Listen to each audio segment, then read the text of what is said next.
Hi, I'm Beverly Banov Brown, and we have a really important question today about why is it that so many times when people who are codependent meet someone who they find to be really interesting as a potential romantic partner, the person turns out to be a drama king or a drama queen or a crazy maker or a narcissist.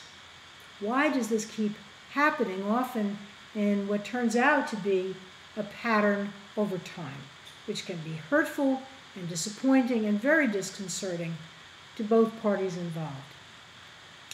I believe that the answer is really fairly simple. Like attracts like. And while codependent personalities are extremely empathetic, usually, and are extremely able to maintain relationships, in fact, sometimes maintain relationships long after the relationship has turned out to be very disappointing and one-sided in its affection or its ability to nurture you, you still stay. And then part of your challenge as a recovering codependent is to let go or to change the relationship sufficiently so that you know what you need and want and ask for it. And you are more assertive and less passive and more clear-cut in the way that you operate in your communications. So where does the like attracts like part come in? With both narcissists and drama kings and queens and crazy makers and people who are codependent, there is a looking outside of themselves to find a real sense of meaning and value and belonging. And when narcissist is actively looking pretty much all of the time to find that battery charge, that uplift, that adulation and acceptance and nurturing that he wants, the codependent, in an effort to reenact something from childhood that it feels unfinished, will often give to the narcissist the kind of time and focus and attention and nurturing that they want, because they identify it as the battery charge. This is very attractive at first to a narcissist. Let me share a composite of a number of clients who I've worked with over many years who've had the same sort of pattern unfold in their lives. They'll be at a dance, let's say, and they'll meet somebody who makes a very dashing appearance. A woman who meets a man, he's very handsome, he's very well put together, he has on a gorgeous suit and shiny leather shoes and a beautiful handkerchief just at the right angle in his suit pocket, and he's charming. He is absolutely a player. He knows what to say, he knows how to admire her, he makes her feel like a king to his queen. And this, by the way, is relevant in same-sex situations just as much as in straight couples. Because love is love. And dynamics are dynamics. And though they are unique to each person, there are sometimes identifiable patterns of behavior between people. So, initially, the codependent person in the partnership or the prospective partnership will be delighted because she's charmed at listening to all of his stories. But then she realizes over time that the whole evening he dominated the conversation. He was totally focused on his stuff and telling her vignettes from his life. Maybe about how his family never really understood him, how he's had numerous women in serial monogamy where they just never really got him. They always were trying to put him down, question him, were unsupportive when he would have business ideas and visions of great potential financial gain, etc., etc., etc. It's the government's fault, or it's their family's fault, or it's their children who never really got them and are alienated from them, or the ex-wife, or You name it. Brothers, sisters, aunts, uncles who never really treated him right.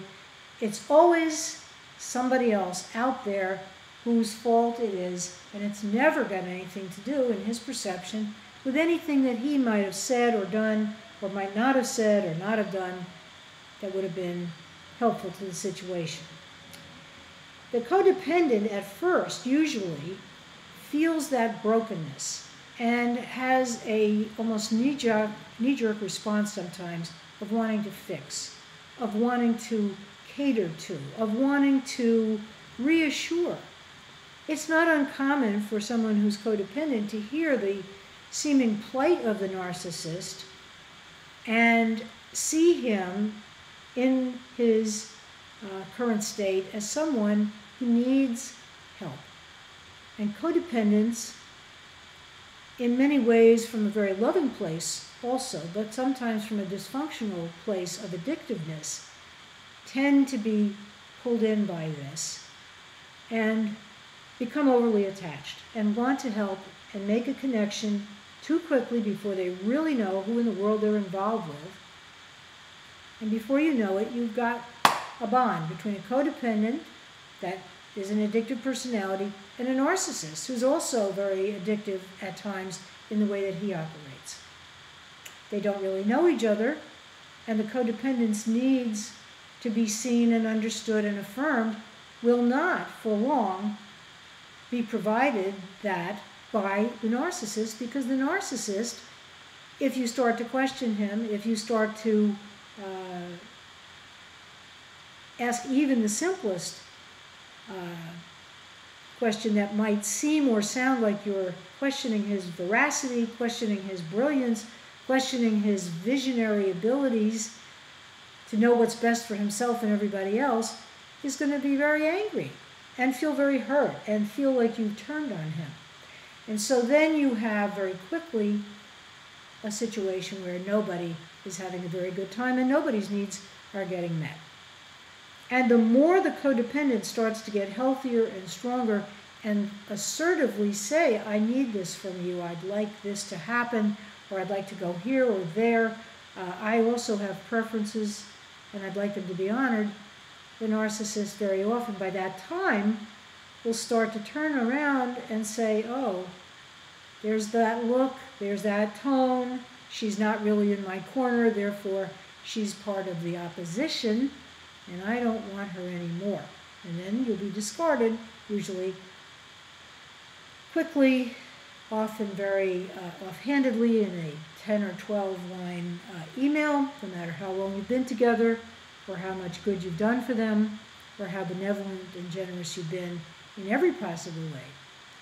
From the meals that you've cooked to the pains you've taken to make sure that their shirts have been ironed beautifully, or that you've encouraged them through giving them support and encouragement on a business project or an educational yearning they have to learn something. Whatever form it's taken, count up your losses, call it all blessing, and move on, because they don't have the staying power to give you what you want. Codependents often do have the staying power.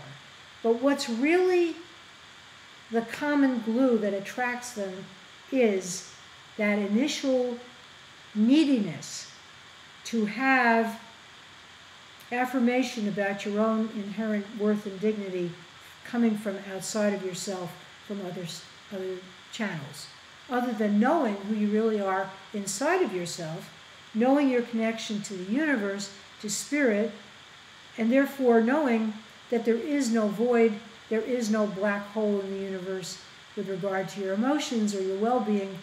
You really are more than enough. Whenever we forget that, whenever we lose sight of that, we are immediately vulnerable to codependency, to narcissism, to drama kings and queens, and to crazy makers, because they are operating on a frequency of survival energy. And there's an underlying sadness and desperation about it. So, where does this all start? It starts in childhood, in both cases, I believe. when there was a failure to constructively, healthily, and securely bond with one or more of your primary caregivers. And when I've really done the core issue work with my clients over these many years, that, more than anything else, has surfaced as the issue. Reparenting yourself, giving to yourself the qualities of love and nurturing, care, attention, honoring your own divine nature, taking care of your physical, emotional, mental, and spiritual health. That is, at the core, the rebuilding process so that you have the inner bond that will allow you never again to be in a less than romantic situation. I'm offering this educationally. This is not designed, this video, or any of my videos, to take the place of care and professional guidance. Please know that and remember that and listen to these offerings in that spirit. If you want to get a fine life coach, go ahead and do that. There are so many out there. And if you feel that I can be helpful to you in your process of healing, and you want to invest some time and energy in really getting to the bottom of whatever it is that may be obstructing you from having the love that you really want and that I know you deserve, and that I know you're capable of, please don't hesitate to leave me a commentary below the screen. Leave me a like if you feel you've gotten something good from this, so I'll know it. And please don't ever hesitate to subscribe, if you haven't already, to my channel, which is called Beverly Banov Brown M.S. Until next time, I wish you love, and I wish you healing, and I wish you the awareness and the reawakening to know your own divine perfection. Bye for now.